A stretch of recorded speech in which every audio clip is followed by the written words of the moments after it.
जय जगन्नाथ मोर प्रिय छात्र छात्री मानू शुभेच्छा एवं जो मैंने सीसार यूट्यूब चैनल को देखुं सीसार ओडिया यूट्यूब चैनल को देखुं समस्त को शुभ सकाळ शुभेच्छा।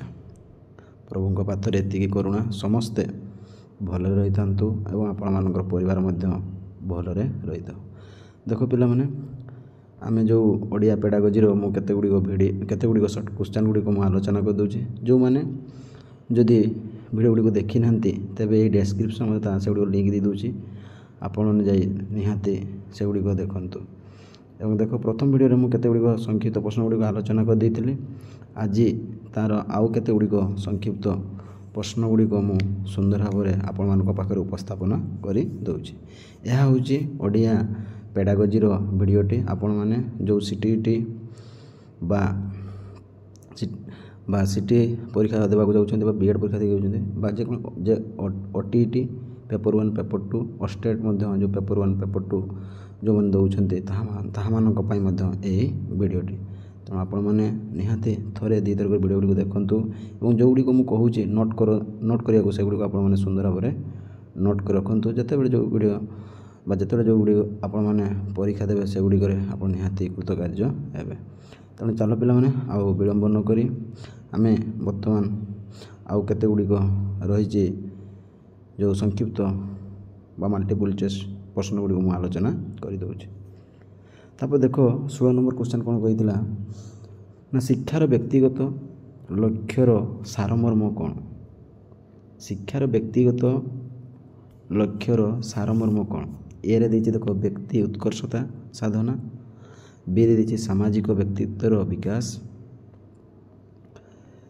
सी रे दैछि उत्तम नागरिक सृष्टि करिवा एवं डी रे दैछि एथिरु कोनसिटी देखो डी रे दैछि एथिरु कोनसे एना ए सबरु कोनसिटी नहे। तेबे को 16 नंबर देखिले तेबे यार ठीक उत्तर होछि ऑप्शन नंबर ए व्यक्ति उत्सर्गता साधन। तापरे 17 नंबर शिक्षार सामाजिक अर्थ बा सारमर्म कौन। शिक्षार सामाजिक लक्ष्यर अर्थ बा सारमर्म कौन। ए रे दैछि व्यक्ति उत्कर्षता साधन, बी रे दैछि सामाजिक व्यक्तित्वर विकास, सी रे दैछि चरित्र गठन, डी रे दैछि ए सबुरु कोनसिटी नहे। कहंतु पिला माने 17 नंबर तेबे यार ठीक उत्तर रही ऑप्शन नंबर बी सामाजिक व्यक्तित्वर विकास। तापरे 18 नंबर ना शिक्षार व्यक्तिगत लक्ष्य उपरे गुरुत्व देई कार्य कले व्यक्ति अधिक होइथाय। शिक्षार व्यक्तिगत लक्ष्य उपरे गुरुत्व देई कार्य कले कौन व्यक्ति अधिक होइथाय कौन होइथाय से व्यक्तिटी। ए रे दैछि जीवन केंद्रिक होइथाय, बी रे दैछि आत्मकेंद्रिक होइथाय, ना सामाजिक केंद्रिक होइथाय, ना ए सबुरु कोनसिटी नुहे। 13 नंबर कोन केते 18 नंबर पिला माने कहंतु। तेणु यार ठीक उत्तरटी होछि ऑप्शन नंबर बी आत्मिक बा आत्मकेंद्रिक। तापर देखो 19 नंबर ना शिक्षार सामाजिक लक्ष्य उपरे अधिक गुरुत्व देई कार्य कले व्यक्ति अधिक होइथाय। शिक्षार सामाजिक लक्ष्य उपरे अधिक गुरुत्व देई कार्य कले व्यक्ति अधिक होइथाय कौन से होइथाय। ए रे दैछि जीवन केंद्रिक होइथाय, ना बी रे दैछि समस्या केंद्रिक होइथाय, ना सी रे दैछि सामाजिक केंद्रिक होइथाय, ना ए सबुरु कोनसिटी नहे। 19 नंबर कहंतु। तेणु यार कौन होइथिबो ऑप्शन नंबर सी सामाजिक केंद्रिक होई थाए। तापर देखो 20 नंबर पिला माने जदि वीडियो गुडी को भलो लागुची आपण मन निहाती लाइक करंतु, मतामत दियंतु एवं सब्सक्राइब करी रखंतु एवं अधिक मात्रा रे शेयर करंतु। पिला माने एति की विनम्र जे आपण मन निहाती लाइक करंतु वीडियो गुडी को। तापर देखो 20 नंबर कोन कहूची ना व्यक्तिर अंतर्निहित गुण गुडीकर समाज उपयोगी विकास लक्ष्य कौन सह संपृक्ति ବ୍ୟକ୍ତିର ଅନ୍ତର୍ନିହିତ ଗୁଣଗୁଡ଼ିକର ସମାଜ ଉପଯୋଗୀ ବିକାଶର ଲକ୍ଷ୍ୟ କ'ଣ ସହ ସମ୍ପୃକ୍ତ? ଏରେ ଦେଇଛି ବ୍ୟକ୍ତିଗତ, ବିରେ ଦେଇଛି ସାମାଜିକ, ସିରେ ଦେଇଛି ଜ୍ଞାନ ଆହରଣ ନା କୌଣସିଟି ନୁହେଁ। 20 ନମ୍ବର। ତେଣୁ ଏହାର ଠିକ୍ ଉତ୍ତର ରହୁଛି ଅପସନ୍ ନମ୍ବର ଏ ବ୍ୟକ୍ତିଗତ। ତାପରେ ଦେଖ 21 ନମ୍ବର ନା ବ୍ୟକ୍ତିର ଅନ୍ତର୍ନିହିତ ଗୁଣଗୁଡ଼ିକର ସମାଜ ଉପଯୋଗୀ ବିକାଶ ଶିକ୍ଷାର ଲକ୍ଷ୍ୟ କାହା ସହ ସମ୍ପୃକ୍ତ? 21 ନମ୍ବର। ଦେଖ ପିଲାମାନେ ଆଉଥରେ ପଢ଼ୁଛି ଯେ ବ୍ୟକ୍ତିର ଅନ୍ତର୍ନିହିତ ଗୁଣଗୁଡ଼ିକର ସମାଜ ଉପଯୋଗୀ ବିକାଶର ଲକ୍ଷ୍ୟ କାହା ସହ ସମ୍ପୃକ୍ତ? ଅପସନ୍ ନମ୍ବର ଏରେ ଦେଇଛି ବ୍ୟକ୍ତିଗତ, ବିରେ ଦେଇଛି ସାମାଜିକ, ସିରେ ଜ୍ଞାନ ଆହରଣ ନା ଏସବୁରୁ କୌଣସିଟି ନୁହେଁ। 21 ନମ୍ବର। ତେଣୁ ଏହାର ଠିକ୍ ଉତ୍ତର ରହୁଛି ଅପସନ୍ ନମ୍ବର ଏ ବ୍ୟକ୍ତିଗତ। ତାପରେ ଚାଲ 22 ନମ୍ବର ନା ଶିକ୍ଷା ମନୁଷ୍ୟର କେଉଁ ପ୍ରକାର ଆବଶ୍ୟକତାକୁ ଅଧିକ ଗୁରୁତ୍ୱ ପ୍ରଦାନ କରେ? ଶିକ୍ଷା ମନୁଷ୍ୟର କେଉଁ ପ୍ରକାର ଆବଶ୍ୟକତାକୁ ଅଧିକ ଗୁରୁତ୍ୱ ପ୍ରଦାନ କରେ? ଦେଖ ଅପସନ୍ ନମ୍ବର ଏରେ ଦେଇଛି ଜୈବିକ, ବିରେ ଦେଇଛି ସାମାଜିକ, ସିରେ ରାଜନୈତିକ, ଡିରେ ନୈତିକ। କୁହନ୍ତୁ ପିଲାମାନେ। ତେବେ 22 ନମ୍ବର। ତେବେ ଏହାର ଠିକ୍ ଉତ୍ତର ରହୁଛି ଅପସନ୍ ନମ୍ବର ବି ସାମାଜିକ। ତାପରେ 23 ନମ୍ବର। ଦେଖ କ୍ୱେଶ୍ଚନ୍ ନମ୍ବର 23 ପ୍ରଶ୍ନ କ'ଣ କହୁଛି ନା ଇଂରାଜୀ ଶବ୍ଦ ଏଡୁକେୟାରର ବ୍ୟୁତ୍ପତ୍ତିରୁ ଅନୁଯାୟୀ ଶିକ୍ଷା କେଉଁ ପ୍ରକ୍ରିୟା ସହ ସମ୍ପୃକ୍ତ? ବହୁତ ଗୁରୁତ୍ୱ ପିଲାମାନେ। ଯେ ଇଂରାଜୀ ଶବ୍ଦ ଏଡୁକେୟାରର ବ୍ୟୁତ୍ପତ୍ତିରେ ଅନୁଯାୟୀ ଶିକ୍ଷା କେଉଁ ପ୍ରକ୍ରିୟା ସହ ସମ୍ପୃକ୍ତ? ଏରେ ଦେଇଛି ତାଲିମର ପ୍ରକ୍ରିୟା, ବିରେ ଦେଇଛି ବିକାଶର ପ୍ରକ୍ରିୟା, ସିରେ ଦେଇଛି ସମଯୋଜନାର ପ୍ରକ୍ରିୟା, ଡିରେ ଦେଇଛି କୌଣସିଟି ନୁହେଁ। 23 ନମ୍ବର। ତେବେ ଏହାର ଠିକ୍ ଉତ୍ତର ରହିଛି ଅପସନ୍ ନମ୍ବର ଏ ତାଲିମର ପ୍ରକ୍ରିୟା। ତାପରେ 24 ନମ୍ବର ଦେଖନ୍ତୁ, ଟିକେ ବଡ଼ ହେଇଛି ପିଲାମାନେ, ଆଉ ଛୋଟ କରୁଛି। ହଁ ଦେଖନ୍ତୁ ଏବେ ଦେଖାଯାଉଥିବ ପିଲାମାନେ ଯେ କ'ଣ କହୁଛି 24 ନମ୍ବର ନା ମନୁଷ୍ୟ ମଧ୍ୟରେ ଅନ୍ତର୍ନିହିତ ଦିବ୍ୟ ଶକ୍ତିର ପରିପ୍ରକାଶ ହିଁ ଶିକ୍ଷା। ଏହି ଉକ୍ତି କିଏ ପ୍ରଦାନ କରିଥିଲେ? ଏହି ଉକ୍ତି ଗୁଡ଼ିକ ପିଲାମାନେ ଲେଖି ରଖନ୍ତୁ, ବହୁତ ଗୁରୁତ୍ୱ। ଯେ ମନୁଷ୍ୟ ମଧ୍ୟରେ ଅନ୍ତର୍ନିହିତ ଦିବ୍ୟ ଶକ୍ତିର ପରିପ୍ରକାଶ ହିଁ ଶିକ୍ଷା କିଏ କହିଥିଲେ? ଏରେ ଦେଇଛି ଶଙ୍କରାଚାର୍ଯ୍ୟ, ବିରେ ଦେଇଛି ବିବେକାନନ୍ଦ ଏବଂ ସିରେ ଦେଇଛି ଅରବିନ୍ଦ, ଡିରେ ଦେଇଛି ରବୀନ୍ଦ୍ରନାଥ ଠାକୁର। କୁହନ୍ତୁ।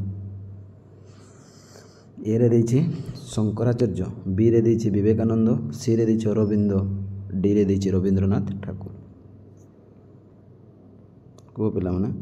24 ନମ୍ବରଟି। ତେବେ ଏହାର ଠିକ୍ ଉତ୍ତରଟି ହେଉଛି ଅପସନ୍ ନମ୍ବର ବି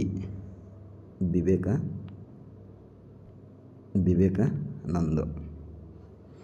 ତାପରେ ଚାଲ 25 ନମ୍ବର। ଦେଖାଯାଉଛି ପିଲାମାନେ 25 ନମ୍ବର।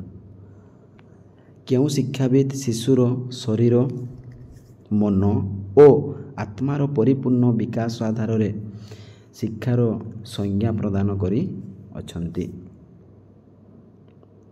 ଆଉଥରେ ପଢ଼ୁଛି, ଦେଖ କ'ଣ କହୁଛି ନା କେଉଁ ଶିକ୍ଷାବିତ୍ ଶିଶୁର ଶରୀର, ମନ ଓ ଆତ୍ମାର ପରିପୂର୍ଣ୍ଣ ବିକାଶ ଆଧାରରେ ଶିକ୍ଷାର ସଂଜ୍ଞା ପ୍ରଦାନ କରିଅଛନ୍ତି? କିଏ? ଏରେ ଦେଇଛି ଦେଖ ଗୋପବନ୍ଧୁ, ବିରେ ସିରେ ଗାନ୍ଧୀଜୀ, ଡିରେ ବିବେକାନନ୍ଦ। କୁହନ୍ତୁ କ'ଣ ହେବ ଏହାର ଉତ୍ତର? 25 ନମ୍ବର। ତେବେ ଏହାର ଠିକ୍ ଉତ୍ତରଟି ହେଉଛି ଅପସନ୍ ନମ୍ବର ସି ଗାନ୍ଧୀଜୀ କହିଥିଲେ। ତେଣୁ ଅପସନ୍ ନମ୍ବର ସି ଗାନ୍ଧୀଜୀ।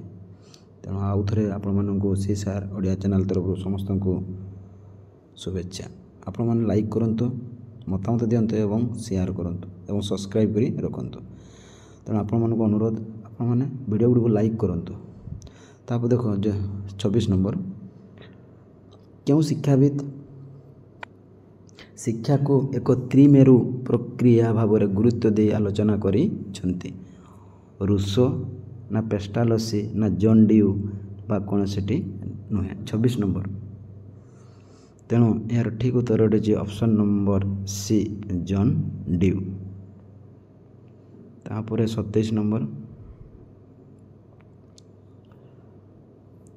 ନିମ୍ନୋକ୍ତ ମଧ୍ୟରୁ କେଉଁଟି ଶିକ୍ଷାର ସଂକୀର୍ଣ୍ଣ ଅର୍ଥକୁ ବୁଝାଇଥାଏ?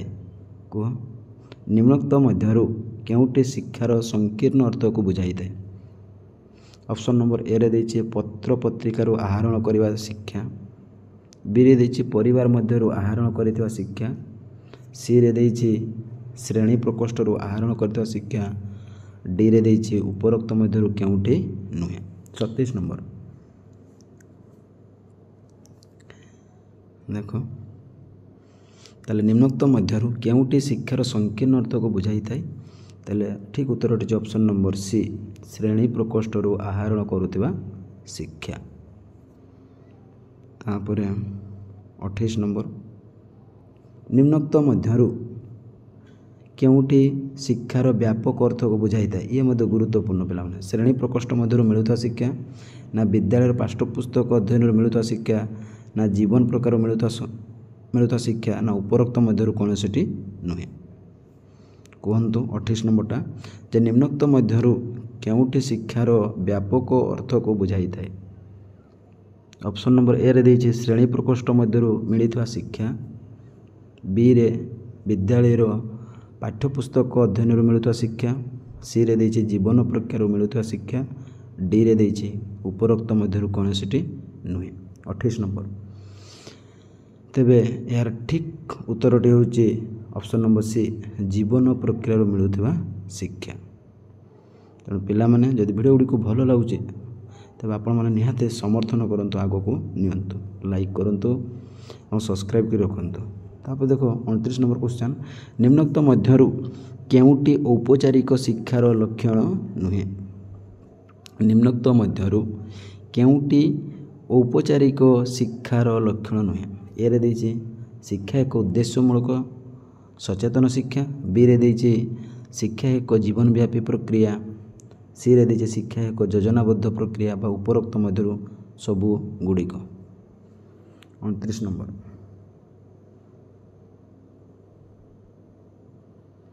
ନିମ୍ନୋକ୍ତ ମଧ୍ୟରୁ କେଉଁଟି ଔପଚାରିକ ଶିକ୍ଷାର ଲକ୍ଷଣ ନୁହେଁ? ଭଲସେ ପଢ଼ନ୍ତୁ ପିଲାମାନେ, କେଉଁଟା ହେବ? 29 ନମ୍ବର।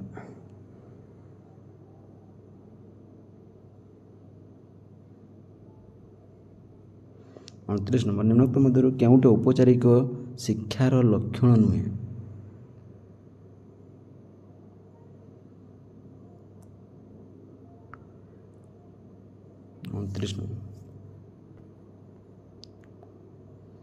ଏହାର ଠିକ୍ ଉତ୍ତର ହେଉଛି ଅପସନ୍ ନମ୍ବର ବି 29 ନମ୍ବର। ଅପସନ୍ ନମ୍ବର ବି ସରି ପିଲାମାନେ ଦେଖ ଅପସନ୍ ନମ୍ବର ବି ଶିକ୍ଷା ଏକ ଜୀବନ ବ୍ୟାପୀ ପ୍ରକ୍ରିୟା ଏହି ଶିକ୍ଷାର ଲକ୍ଷଣ ନୁହେଁ, ଔପଚାରିକ ଶିକ୍ଷାର ଲକ୍ଷଣ ନୁହେଁ। ବୁଝିପାରିଲେ? ତାପରେ ଦେଖ 30 ନମ୍ବର ଆଜିର ଶେଷ ପ୍ରଶ୍ନ। ଦେଖୁଛି ଭିଡ଼ିଓ ଗୁଡ଼ିକୁ ଲମ୍ବା ହେଉଛି, ତେଣୁ ଆପଣମାନେ ଏଇଠି ମୋତେ ବିରାମ ଦିଅନ୍ତୁ ବା ବିରାମ ଦିଅନ୍ତୁ। ତେଣୁ ଆଜିର ଶେଷ ପ୍ରଶ୍ନ ନା କ'ଣ କହୁଛି ଦେଖ 30 ନମ୍ବର। ନା ନିମ୍ନୋକ୍ତ ମଧ୍ୟରୁ କେଉଁଟି ଅନୌପଚାରିକ ଶିକ୍ଷାର ଲକ୍ଷଣ ନୁହେଁ? ଅନୌପଚାରିକ। ଏରେ ଦେଇଛି ଶିକ୍ଷା ଏକ ଜୀବନବ୍ୟାପୀ ପ୍ରକ୍ରିୟା, ବିରେ ଦେଇଛି ଶିକ୍ଷା ଏକ ପୂର୍ବ ନିର୍ଦ୍ଧାରିତ ପ୍ରକ୍ରିୟା, ସି ଶିକ୍ଷା ଏକ ବ୍ୟାପକ ପ୍ରକ୍ରିୟା, ଡି ହେଉଛି ଉପରୋକ୍ତ ମଧ୍ୟରୁ କେଉଁଟି ନୁହେଁ। 30 ନମ୍ବର। ନିମ୍ନୋକ୍ତ ମଧ୍ୟରୁ କେଉଁଟି ଅନୌପଚାରିକ ଶିକ୍ଷାର ଲକ୍ଷଣ ନୁହେଁ? ଆପଣମାନେ ପଢ଼ନ୍ତୁ। ଅପସନ୍ ନମ୍ବର ଏ କ'ଣ କହିଛି? ବି, ସି, ଡି। ଦେଖନ୍ତୁ ତେବେ ଏହାର ଠିକ୍ ଉତ୍ତର ହେଉଛି ଅପସନ୍ ନମ୍ବର ବି ଶିକ୍ଷା ଏକ ପୂର୍ବ ନିର୍ଦ୍ଧାରିତ ପ୍ରକ୍ରିୟା। ତେଣୁ ରହୁଛି ପିଲାମାନେ, ଯଦି ଭିଡ଼ିଓ ଗୁଡ଼ିକୁ ଭଲ ଲାଗୁଛି ତେବେ ଆପଣମାନେ ନିହାତି ବାରମ୍ବାର କହୁଛି ନିହାତି ଲାଇକ୍ କରନ୍ତୁ, ମତାମତ କରନ୍ତୁ ଏବଂ ସବସ୍କ୍ରାଇବ୍ ରଖନ୍ତୁ। ଯେତେବେଳେ ଯେଉଁ ଭିଡ଼ିଓ ଛାଡ଼ିବି ଆପଣଙ୍କୁ ସର୍ବପ୍ରଥମେ ଯିବ। ଅଧିକ ମାତ୍ରାରେ ସେୟାର କରନ୍ତୁ ସାଙ୍ଗସାଥିମାନଙ୍କୁ। ତେଣୁ ରହୁଛି ଜୟ ଜଗନ୍ନାଥ। ଆଉ ଯେଉଁ ଭିଡ଼ିଓ ଗୁଡ଼ିକ ରହିଗଲା ତେବେ ସେଗୁଡ଼ିକ ନେକ୍ସଟ ଭିଡ଼ିଓରେ ମୁଁ ତାହା ଆଲୋଚନା କରିଦେବି। ରହୁଛି ଜୟ ଜଗନ୍ନାଥ। Thank you.